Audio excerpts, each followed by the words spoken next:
And we're going to talk a little bit about some of the best practices that we have found in working on implementations of our EBP products.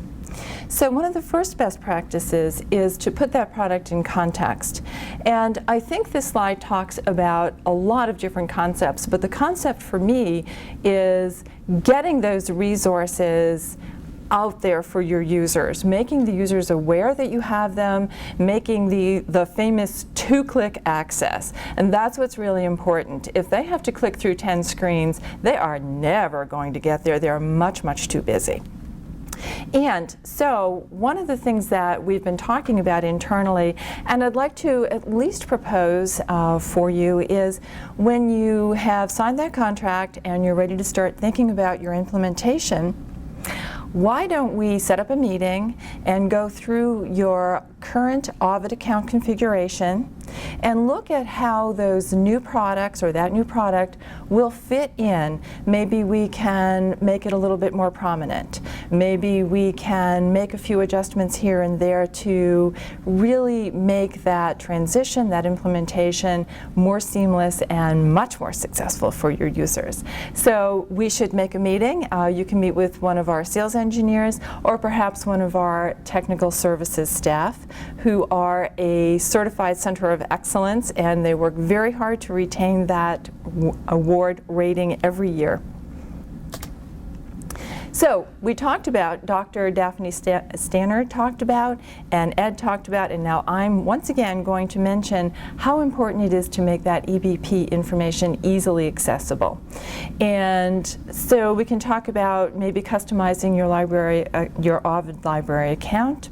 We can also talk about, obviously, sending you a link for your library page. That's always number one. But there are so many other possibilities, and that's my job today.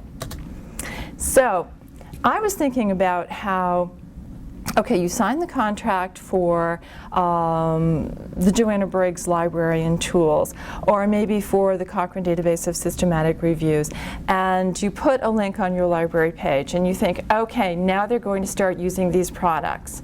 Wrong. If you get it, they will not necessarily find it. You really need to get out there and make it part of their day-to-day operation. So, one of the suggestions we might make for you is a customized landing page. This was developed by my coworkers in Australia, and as you can see, we clearly start out with a little bit of branding for your institution, always a win.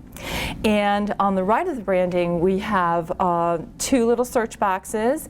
I hate to say it, I hate to use that term, but we do live in a Google age, and search boxes are a real comfort zone for your users.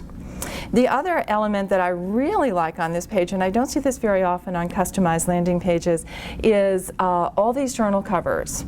Because this really tells your users about the resources that are at their fingertips. And we all know that a picture is worth 1,000 words. So other examples that we might suggest for you are search boxes. These, we call them widgets, but these are very simple search boxes.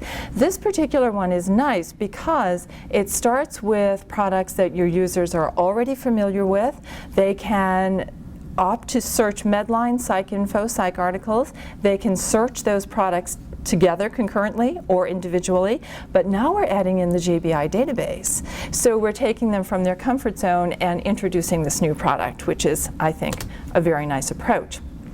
This search box I'm particularly proud of because I worked with the American Society of Peri-Anesthesia Nurses on their implementation of JBI. This was probably about 18 months ago, and it was one of my first ones, so it was very exciting, and they were just wonderful to work with. So as you can see, we developed a search box for them. It takes a very small space on their society page, but you can see that there's a lot of content going on this widget. So up in the left-hand corner, we have a link to the JBI library on Ovid. They can jump right in and search if they want to. We also have that familiar Google-like interface, which is very important. And as the users start becoming more familiar with searching on JBI and the JBI products, they might start saying, well, I want to go directly to a systematic review or a best practice information sheet. And that is right here under the Publications tab. They can also limit by subject area nodes. So again, this interface really is everything they need in a very small amount of real estate. In addition to the search boxes, there are also links to each one of the tools, and we can customize one of these widgets for you to fit your tool, your JBI subscription. There are also links to the tutorials, to online help, and about JBI. So there's a lot going on in a very small amount of real estate here. And this is an example that I developed for a small community hospital in southeastern Maryland.